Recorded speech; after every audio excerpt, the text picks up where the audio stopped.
வணக்கம். நம்ம சேனலுக்கு தொடர்ந்து ஆதரவளித்துக் கொண்டிருக்கும் நல்ல உள்ளங்களுக்கு நன்றி. எங்களால் முடிஞ்ச அளவுக்கு அண்மை தகவலை கொடுத்துட்ருக்கோம். திமுக கூட்டணியில் விசிக இழுபறி நம்ம ஏற்கனவே சொல்லியிருந்தோம். விடுதலை சிறுத்தைகள் இப்போ பிரச்சனை பண்ணிகிட்டு இருக்காங்க அப்படின்ட்டு. திடீர் திருப்பமாக இன்னொன்றையும் சொன்னோம். விடுதலை சிறுத்தைகள் கண்டிப்பாக அதிமுக கூட்டணிக்கு போவாது நம்ம காலையிலேயே சொன்னோம். இப்போ விடுதலை சிறுத்தைகள் தலைவர் பேசும்போது இல்லைன்னா முதலமைச்சரை சந்தித்து நாங்கள் பேசலான் இருக்கோம். கண்டிப்பாக எடப்பாடி பழனிசாமியை வைத்து பிஜேபி பிளான் பண்ணுறாங்க அப்படிங்கிறது எங்களுக்கு தெரியும். அதனால் திமுக கூட்டணியிலேயே உறுதியாக இருக்கிறோம் அப்படிங்கிற மாதிரி சொல்லியிருக்காங்க. ஏற்கனவே விசிகாவுடன் பேசிய அதிமுகவுக்கிட்டையும் இதையே சொல்லியிருக்காரு. அது திமுகவுக்கும் தெரியும்.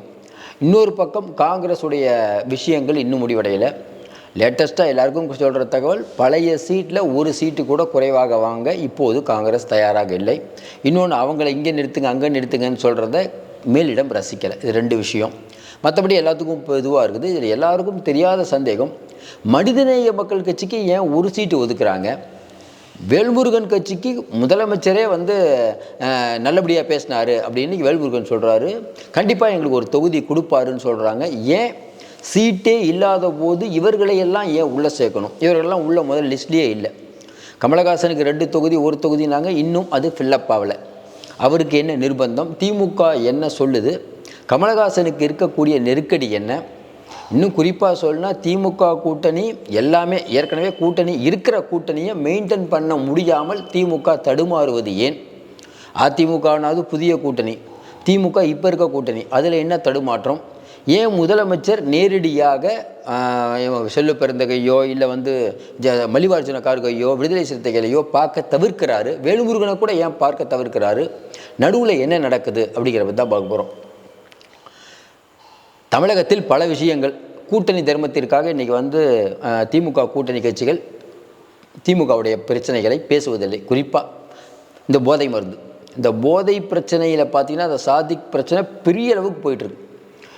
பெரும்பாலும் எந்த ஊடகங்களும் அதை பேசுகிறதில்ல. திமுக அதிமுக யாராக இருந்தாலும் தவறு தான். இன்றைக்கி கூட ரகுபதி அவர்கள் சொல்லியிருக்கார், சட்டத்துறை அமைச்சர், இவ்வளோ 2 கோடி உறுப்பினர்கள் இருக்கக்கூடிய கட்சியில் யாரெல்லாம் தப்பு பண்ணுறான்லாம் பார்க்க முடியாதுன்னு. அது வேல்யூபிளான கருத்து, மறுக்கலை. ஆனாலும் இவ்வளவு பெரிய விஷயம் நடந்திருக்கும்போது பெரிய லெவலில் பார்த்துருக்கணும். இது திமுகவுடைய தவறு தான். மக்கள் அப்படி தான் பார்ப்பாங்க, நீங்கள் என்ன தான் சாதனை சொல்லணும். ஆனால் உங்கள்கிட்ட கூட்டணியில் இருக்கக்கூடிய எந்த கட்சிகளையுமே ஒரு வார்த்தை இதை பற்றி பேச மாட்டுறாங்க. ஏன்னா கூட்டணியில் இருக்கோம். கூட்டணி இப்போ எடப்பாடி பழனிசாமி சொல்கிறாரில்ல, பிஜேபியில் இருக்கும்போது கொஞ்சம் சங்கடம், அதே மாதிரி பண்ணிகிட்டு இருந்தாங்க. அப்படிப்பட்ட சூழ்நிலையில் அவர்களுக்கு இருக்கக்கூடிய ஆதங்கம் என்னென்னா, விடுதலை சிறுத்தைகளுக்கு என்ன ஆதங்கம்? நம்ம இருக்கும்போதே துரைமுருகன் கொண்டு பாட்டாளி மக்கள் கட்சியை பேசுகிறாருன்னு நமக்கு என்ன மரியாதை? சரி, அதுதான் ரைட்டு. பேச வரும்போது உங்களுக்கு இப்படி இருக்குது அப்படி இருக்குதுன்னு சொல்லிட்டு நீங்கள் ரொம்ப அசால்ட்டாக பேசுனீங்கன்னா, உங்களை கூட்டணி கழட்டி விடுற மாதிரியே பேசுனீங்கன்னா, அப்போ என்ன சொல்லிட்டார் அவர்? ஒன்றும் பிரச்சனை இல்லைன்னா சிஎம்டியை பேசிக்கிறேன்ட்டார், முடிஞ்சுது. ஏன்னா இன்றைக்கி வட மாவட்டத்தில் விடுதலை சிறுத்தைகளுக்கு, வட மாவட்டம் விடுங்க, தமிழ்நாடு ஃபுல்லாக விடுதலை சிறுத்தைகளுக்கு எந்த அளவுக்கு வாக்கு இருக்குங்கிறது முதலமைச்சருக்கும் தெரியும்.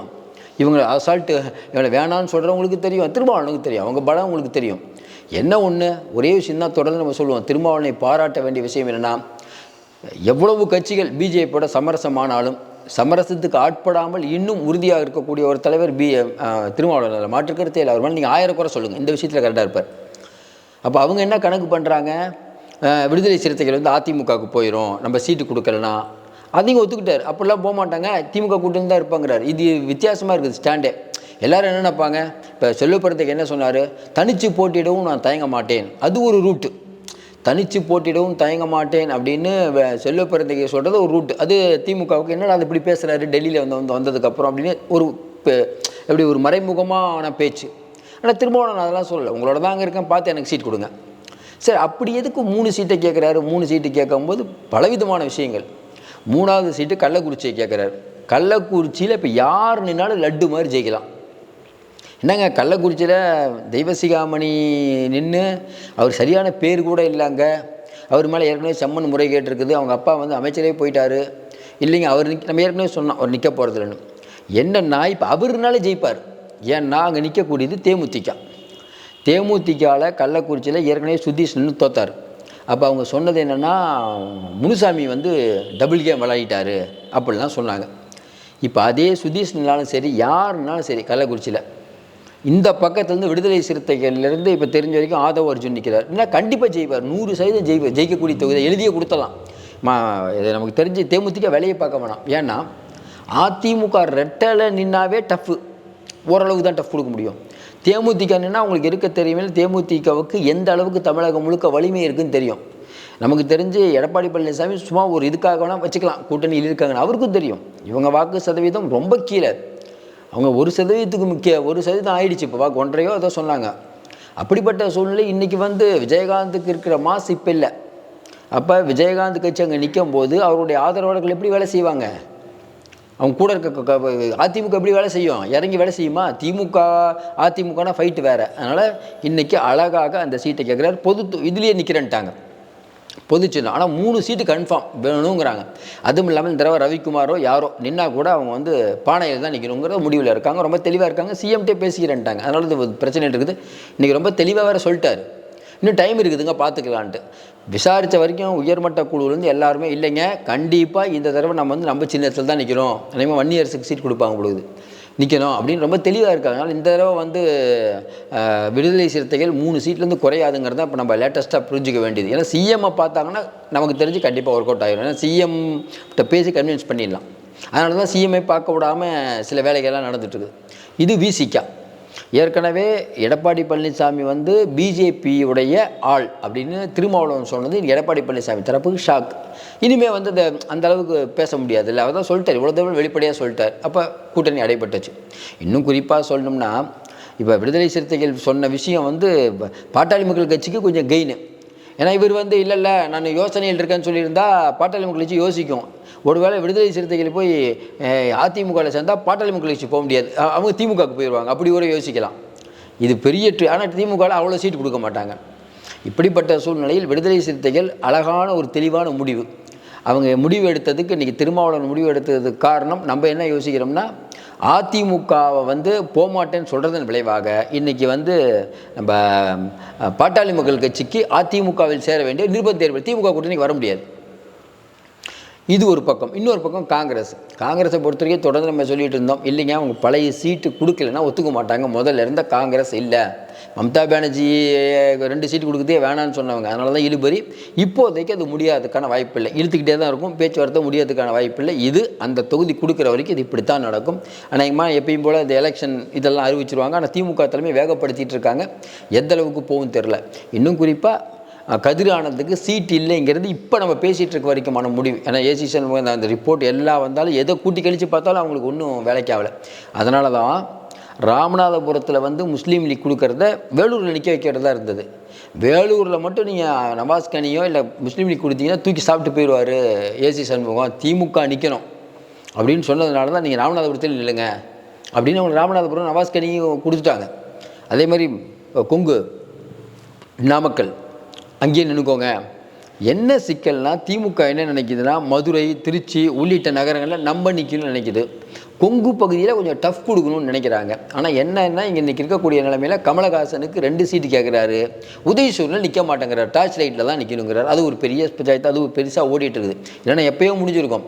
ஏன்னா எல்லாமே குழு போட்டு பேசுகிறாங்க, கமல் மட்டும் குழுவே போடல. ஏன்னா உதயநிதி அவர்கள் ஃபோன்லேயே பேசிடுறாரு. 2 சீட்டு ஏற்கனவே கூட்டணி கரெக்டாகுது, அதில் 2 சீட்டு எப்படி நீங்கள் கமலஹாசனுக்கு கொடுப்பீங்க? யார் சீட்டை எடுத்து கொடுப்பீங்க? 1. இது இல்லாமல் திடீர் ட்விஸ்ட்டாக மனிதநேய மக்கள் கட்சி அவங்க என்ன சொல்கிறாங்க, 1 சீட்டு கேட்குறாங்க. மனிதநேய மக்கள் கட்சிக்கு 1 சீட்டு கொடுக்குறதுனால கொங்கு அவர் வரார், நம்ம வேல்முருகன், அவரும் இன்றைக்கி குழுவில் போய் பேசிட்டு இல்லை எங்களுக்கு சீட்டு கிடைக்கும், முதலமைச்சர்கிட்ட நான் ஸ்ட்ரைட்டாக பேச போகிறேன்னு. அப்போ வேல்முருகனை உள்ளே கொண்டு வர வேண்டிய அவசியம் என்ன? அரசியல் புரசலாக கேட்கும்போது ஒரு விஷயம், திமுக நிலைமையை புரிஞ்சுக்கலாம். இன்றைக்கி இருக்கக்கூடிய நிலைமையில் அதிமுக பாட்டாளி மக்கள் கட்சி கூட்டணி வந்தால் வட மாவட்டங்களில் பெரிய டஃப்பு கொடுக்கும் இன்றைக்கி இருக்கக்கூடிய சூழ்நிலை திமுக கூட்டணிக்கு. அப்போ திமுக கூட்டணிக்கு வேல்முருகன் இவங்கெல்லாம் உள்ளே வந்தாங்கன்னா அவர் பாட்டாளி மக்கள் கட்சிக்கு ஒரு டஃப் கொடுப்பார். நெய்வேலி போராட்டத்தெல்லாம் பார்த்தீங்கன்னா வேல்முருகன் பாட்டாளி மக்கள் கட்சிக்கு ஏதாவது இப்போ திமுகவை தாக்குனாங்கன்னா உடனே இவர் போர் வீரன் மாதிரி நிற்கிறவர். அதில் அவருக்கெல்லாம் ஒரு சீட்டு கொடுக்கலாம்.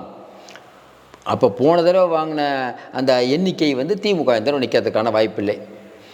20க்கு கீழே நிற்க வேண்டிய நிலைமைக்கு இன்றைக்கி திமுக இருக்குது. ஆனால் திமுகவுக்கும் நல்லா தெரியும், அப்படி நின்றால் கண்டிப்பாக இதே கூட்டணி மெயின்டெனன்ஸ்னா பெரும்பாலும் எல்லா தொகுதியிலையும் ஸ்கோர் பண்ணலாங்கிறது திமுக கொடுத்த ரிப்போர்ட். அதனால தான் திமுக மறுபடியும் சிந்தாமல் சிதறாமல் இதை கரெக்டாக கொண்டு போகணும்னு ரொம்ப உறுதியாக இருக்காங்க. இந்த நடுவில் பேசக்கூடியவர்கள் கூட மற்ற கட்சியில் பேசும்போது என்ன சொல்கிறாங்கன்னா, நடுவில் பேசக்கூடியவங்கெல்லாம் கொஞ்சம் இதாக தான் பேசுகிறாங்க. இல்லைங்க, உங்களுக்கு ரிப்போர்ட் எடுத்து காட்டி இவ்வளோலாம் பேசுகிறாங்க. நாங்கள் திருப்பி ரிப்போர்ட் எடுத்து காட்டி உங்கள் எம்எல்ஏலாம் பாருங்கன்னு கேட்டால் என்ன செய்ய சொல்லுவாங்க? இப்போ திருநெல்வேலியில் நயினார் நாகேந்திரன் நிற்க போகிறாரு. அங்கே ஏற்கனவே இருக்கிற ஞான திரவியத்துக்கு கெட்ட பேர். அதெல்லாம் நாங்கள் கேட்குறோமா? கடலூரில் உங்கள் சிட்டிங் எம்பி மேலே கேஸ் இருக்குது, கொலை கேஸ் இருக்குது. அதே மாதிரி தருமபுரியில் இதில் சேலத்தில் பார்த்தீங்கன்னா அங்கே ஒரு பெரிய கோஷ்டி பூசல். பார்த்திபனா சிட்டிங் எம்பி பார்த்திபனா நம்ம செல்வ கணபதியா சுடுகாட்டு உடலில் வெளில வந்துட்டார். அவர் கேட்குறாரு சீட்டு. ஈரோட்டில் கணேசமூர்த்திக்கு சீட்டு கொடுத்து பம்பரத்துலன்னா ஜெயிப்பாரா? உதயசூரியன்னா வேறு பம்பரம் நிற்கணுன்னே விடாப்படியாக இருக்காங்க. அதுவும் இல்லாமல் 2 மக்களவை ஒரு மாநிலங்களவை கேட்குறாரு. அது கொடுக்க முடியாது. ரொம்ப தெளிவாக இருக்கிறது. நம்ம விசாரித்த வரைக்கும் மதிமுகவுக்கு ஒரு தொகுதியை மட்டும் கொடுத்து அவங்க தொகுதியில் நிற்கிறதுக்கான ஒத்துவதில் 2 தொகுதி கொடுப்பதற்கான வாய்ப்பில்லை. விடுதலை சிறுத்தைகள் ரொம்ப விடாப்பிடியாக இருக்கிறதுனால இன்னொரு கணக்கு நம்ம யோசிக்கிறோம். விடுதலை சிறுத்தைகள் 3 கேட்குறதுக்கு என்னென்னா கண்டிப்பாக 2 கொடுத்துவாங்க.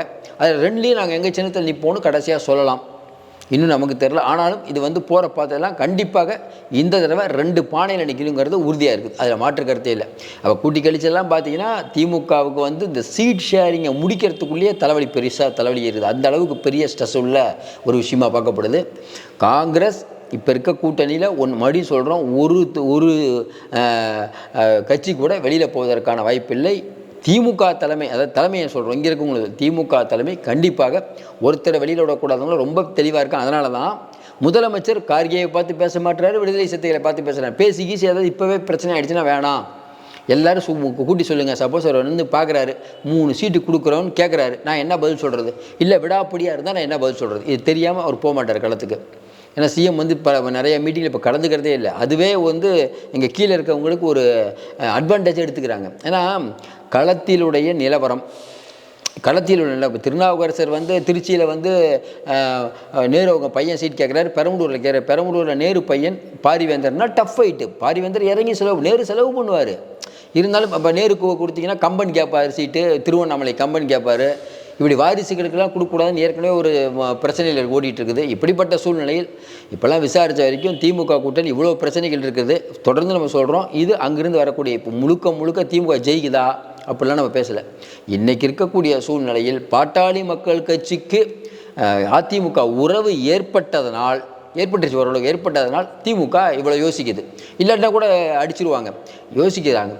தேவையில்லாமல் சிக்கலில் மாட்டிக்கூடாது, ஒரு தொகுதி கூட அவங்க ஜெயிக்கக்கூடாது. அதே மாதிரி தென் மாவட்டத்தில் வலு இழந்திருக்காங்க. தென் மாவட்டத்தில் திமுக சக்கப்போடு தான். இந்த தடவைலாம் தேனிலாம் அடிச்சு தூக்கிட்டு வந்துடும் திமுக. அதெல்லாம் ஓபிஎஸ் பையனால தான் ஜெயிக்க முடியாது. இன்றைக்கி இருக்கக்கூடிய நிலமையில் இன்னொன்று இதே சொல்கிறாங்க, சிவகங்கையே டிடிவியே என்னன்னா கூட இவர் ஜெயிச்சிருவார், கூட்டணி பலம் அந்தளவுக்கு இருக்குதுங்க, அடிச்சு தூக்கிட்டு வந்துடலாங்க. தென் மாவட்டத்தில் நல்லா பலமாக தான் இருக்காங்க, மாற்று கருத்தே இல்லை. நம்மை பொறுத்தவரையில் இந்த விஷயங்கள் எல்லாம் இப்போ அங்கேருந்து வர தகவல் தான். மேலும் ஏதாவது தகவலோடு உங்களை சந்திக்கிறோம். மீண்டும் சந்திப்போம். நன்றி, வணக்கம்.